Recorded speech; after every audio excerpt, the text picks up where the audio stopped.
conectado, lo puede ver además de escuchar, es el abogado defensor de Ángela Vivanco, Juan Carlos Manríquez, a quien le damos las gracias que nos entregue algunos minutos. ¿Cómo está, abogado? Muy buenos días, Claudia Álamos, Gerardo Gómez, le saludamos. Muy buenos días, muchas gracias por la invitación. Encantado. Muy Muchas amable. gracias, abogado. A ver, el viernes vimos un diseño que para muchos también tuvo mucho de comunicacional, en la cual la ministra Ángela Vivanco, junto con el abogado Osorio, hicieron, ¿no es cierto?, la respuesta en la Corte Suprema, producto de este cuaderno de remoción y la investigación que está en curso. Y ustedes fundamentalmente en el Congreso. Y llamó mucho la atención, ya iremos como al detalle, porque lo que usted planteaba es que aquí deberían inhabilitarse 62 diputados. Y bueno, eso es un número, es casi la mitad de la Cámara de Diputados, más o menos. Entonces, cuéntenos por qué usted llega a esta conclusión de que es necesario finalmente inhabilitar a estos 62 diputados, tanto de la votación como respecto de las comisiones. Es decir, finalmente quedaría fuera un número relevante. ¿Esto puede hacer la diferencia?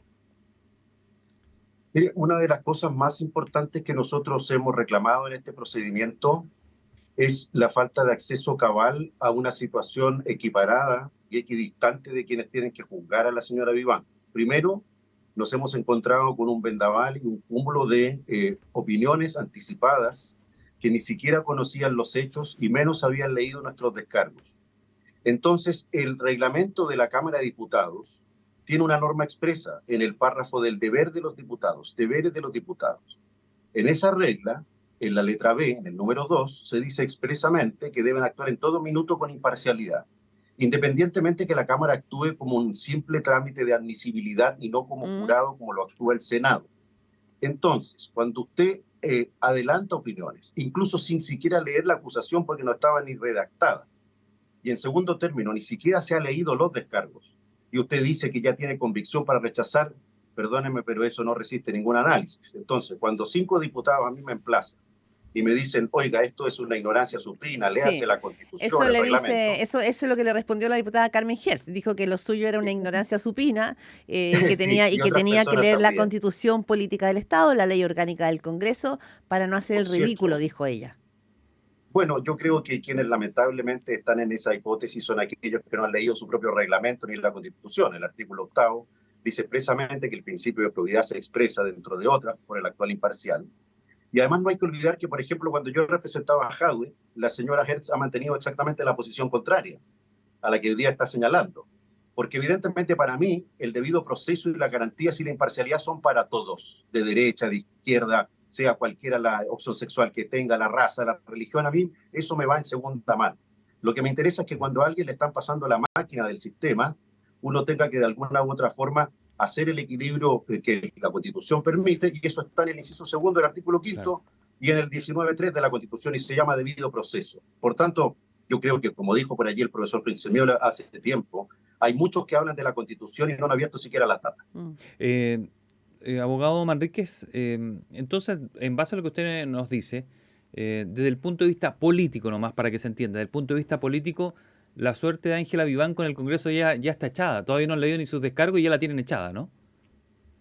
Yo creo que en la Cámara de Diputados, como dijo la ministra Vivanco, es altamente probable que si se sigue actuando de esta manera y se confunda la política con el electoralismo, y en definitiva se haga un trabajo superficial, evidentemente las personas pueden estar tentadas a votar una admisibilidad sin siquiera leer la contestación. Esa superficialidad, que a veces se confunde con frivolidad, siendo sinónimo en el diccionario, es tremendamente nociva para el Estado de Derecho y particularmente la vida democrática. ¿Y no le parece que Ángela Vivanco, se habla de una crisis del Poder Judicial en general, pero Ángela Vivanco se puede transformar en el chivo expiatorio ideal que se está buscando para poder bajar la tensión? Mire, esperemos que no, porque evidentemente en la literatura y en la ¿Pero cree que sí, mitología, que podría ser? bueno, los animales sacrificiales se ocupan para expiar pecados o pedir mejores tiempos, ¿no es cierto?, frente a los ágoras y en las plazas públicas.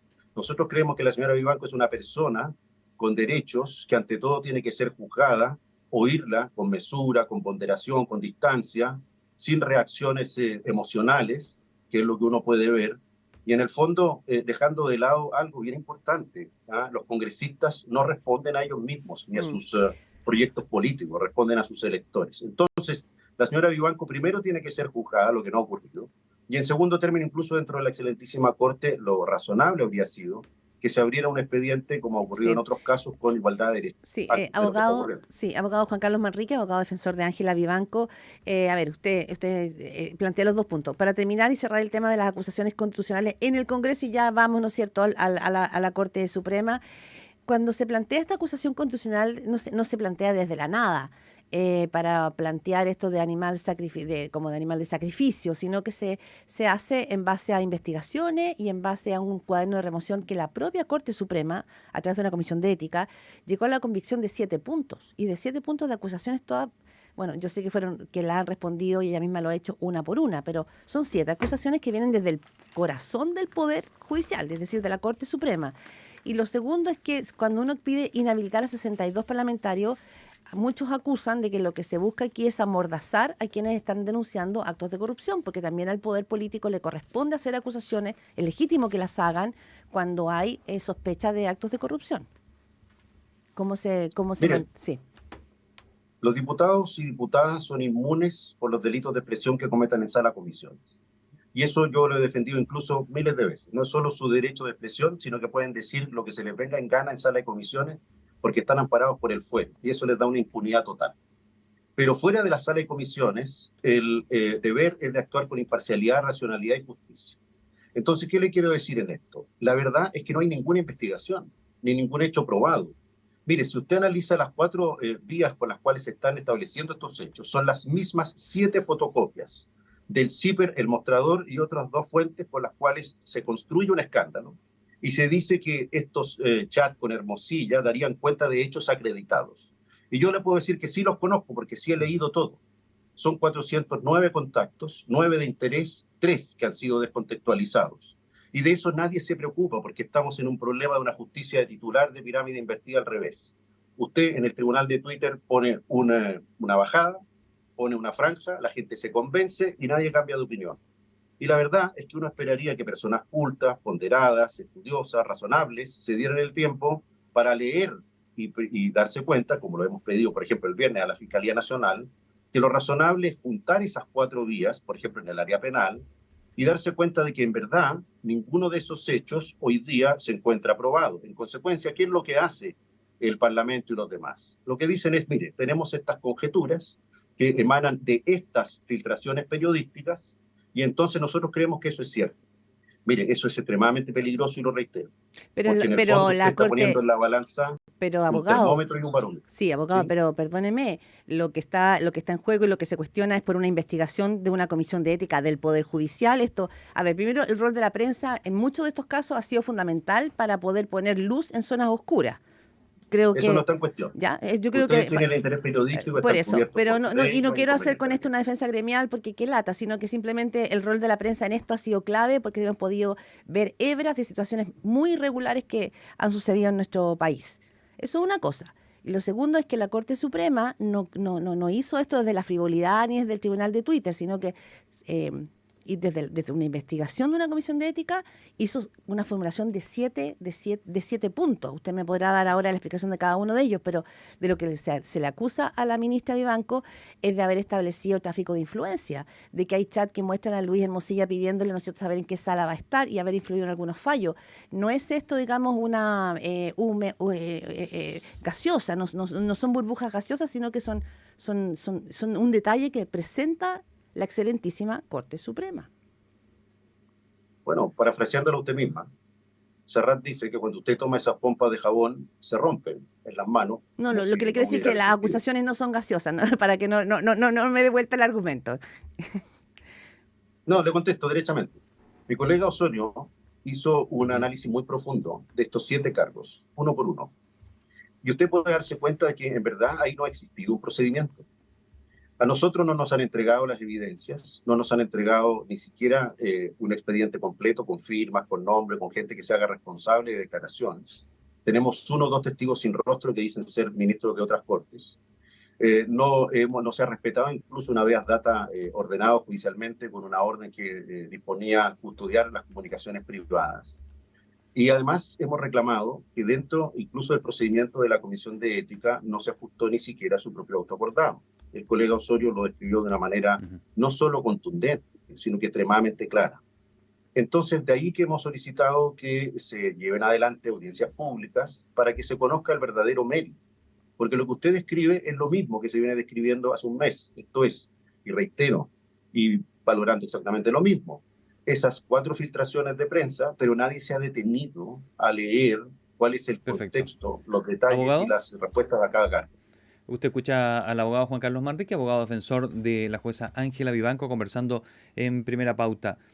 Usted lo ha dicho bien, hemos leído algunos de los diálogos, los chats nos impactan, la justicia determinará si corresponden, eran propios o si eran ilegales o no, pero asume que pudieran haber sido impropios o imprudentes, no digo necesariamente un ilícito, pero que eso puede ser lo que nos impacte a su juicio. Mire, si eso fuera así, yo creo que la sociedad tiene el legítimo derecho a sentirse impactada y a ocultar. Eso nadie lo niega y estamos todos de acuerdo en que hay que profundizar en esas ronduras. El asunto es otro, porque si fuera como usted bien plantea, con razonabilidad y con la mesura que lo estoy escuchando, puede que los hechos no sean aquello que se dijo al inicio, pero mire lo que ocurre. Si usted parte un expediente de remoción diciendo que alguien debe ser removido, y resulta que después se da cuenta que los hechos no tienen la entidad, ni el grosor, ni la, digamos, ilicitud que se le atribuyó al inicio, entonces, ¿cómo sale de ese brete? No, claro, Pues bien, pero usted asume que puede ser aplicar una medida distinta, feo, ¿no? pero Si no usted dice ilícito. que entonces el cargo, sí, claro, pero si usted dice que el cargo es impropiedad, así de amplio, utilizando, ¿no es cierto?, ¿qué es lo impropio? Estamos haciendo un juicio evidentemente ético, pero esos juicios éticos no necesariamente configuran un notable abandono ni una capacidad para remover a otro. Y hay que ver desde qué criterio y desde qué, digamos, vertiente de la ética usted juzga a otro. Abogado, por eso se hizo una comparación en la contestación bastante clara. Abogado Manríquez, ustedes pidieron citar a declarar a Luis Hermosilla, ¿es así y con qué fin? Sí.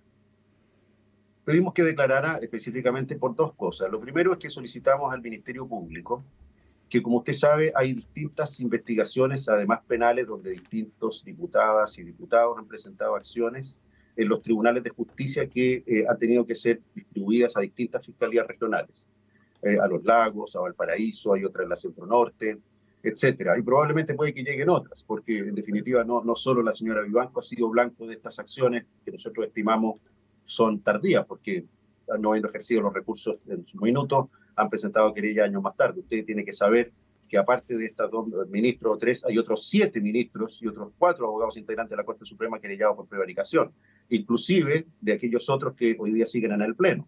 Porque las personas creen que esa es la manera de resolver el asunto. Pero, perdón, entonces, ¿qué podría aportar Luis Hermosilla? Mucho, pues. Porque si usted dice que Hermosilla es la persona que mandó el chat o que mandó tal o cual mensaje, pregúntele por qué lo envió, para qué lo envió, qué ocurrió de aquello. Pero no es que se desconozca, claro, pero no es que se desconozca los chats, sino que lo que usted quiere decir. Yo sí los desconozco. ¿A usted desconoce? ¿Ya? Porque le digo que han sido descontextualizados y publicados por parte y en sentido contrario al cronológico. Ya, eso es lo que vengo diciendo hace rato. Los chats existen, o sea, no podríamos conocer su existencia. Usted dice que lo que ha sido es que han sido descontextualizados, que es distinto. Y además separenlos cronológicamente. Ya, pero sí reconoce la existencia. Al minuto. No, vamos por partes. Hay unos que se refieren a determinadas acciones o conductas de la señora Vivanco antes de que ella fuera ministro. Y en segundo lugar, aquellas otras de cuando era ministro. A eso le han dado una connotación. De ellos se han publicado parcialidades, pero no el contexto, ni la cronología, ni lo que ocurrió antes o después. Por eso es necesario que entre los emisores se aclare. Y lo último, porque sé que lo tenemos que liberar, abogado Juan Carlos Manrique, le agradecemos además esta mañana partiendo. Pero ¿en qué contexto no sería impropio, por ejemplo, cuando Luis Hermosilla le pregunta a Ángela Vivanco en esos chats en qué sala va a estar, por ejemplo? Para saber Muy bien. en qué sentido es impropio, porque ese es un dato que en cualquier contexto es cuestionable. Bien, pero ¿quién comete la impropiedad? ¿El que pregunta o el que responde? Porque pregúntese esto. ¿Qué ocurrió después de eso?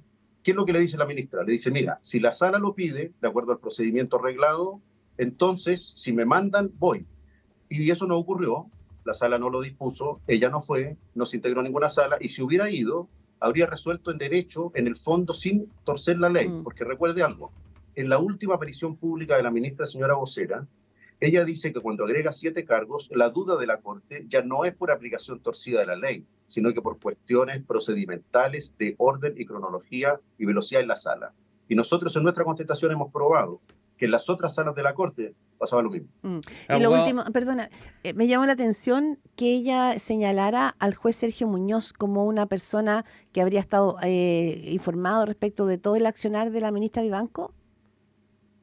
No, lo que ella dice es que se siguieron estrictamente los criterios fijados por el presidente de la sala. Hay un documento que se comprobó, que está firmado por los ministros de la sala, en el cual se señala cuáles son los criterios de actuación para poder formar las salas, para poder integrarlas, para poder llevar adelante las vistas, y además también lo que ocurría en los recursos de protección, las causas de cuenta, las causas de tabla, etcétera, y a su vez confrontándolo con las declaraciones de algunas relatoras y relatores de la Corte sobre ese punto que ahora tendrán que, en definitiva, abrirse para poder saber cuál es realmente el mérito de esas declaraciones. Abogado, a mi despedida quiero insistir en algo que había preguntado al comienzo. La crisis del Poder Judicial se reconoce de todos los sectores. Hay muchas cosas que modificar. Es más, se va a enviar este mes un proyecto de ley para modificar las designaciones. ¿Es ella la figura que encontraron para poder salir de este paso? Algo insinuó ella en una entrevista televisiva que dio hace algunos días. Es el chivo expiatorio, la figura ideal para poder salir del paso y ponerla a ella como la responsable de todo lo que está pasando. Bueno, ella ha manifestado su sentir en ese contexto. Bueno, yo no puedo controvertirla en ese aspecto. Creo que los hechos de alguna manera le dan la razón. A cualquiera que tenga interés en que la justicia mejore en Chile, que también es lo que nosotros queremos, y superar esta crisis debe importarnos y afectarnos sus consecuencias, porque en el fondo, a mí al menos en lo personal, me parece triste todo lo que está pasando y muy delicado y muy difícil. Y nos gustaría salir de esta crisis, pero en igualdad de condiciones y respetando sin pasar por encima de una persona, porque hay que sí o sí, digamos, aniquilarla como otro ser para que el colectivo se calme. Eso a mí también me causa pena porque hoy día le pasa a ella, pero mañana le puede pasar a otro y así sucesivamente. Y usted cambiar la Corte Suprema como le plazca con 2 o 3 titulares de prensa. Abogado Manríquez, ha sido un placer. Muchas gracias.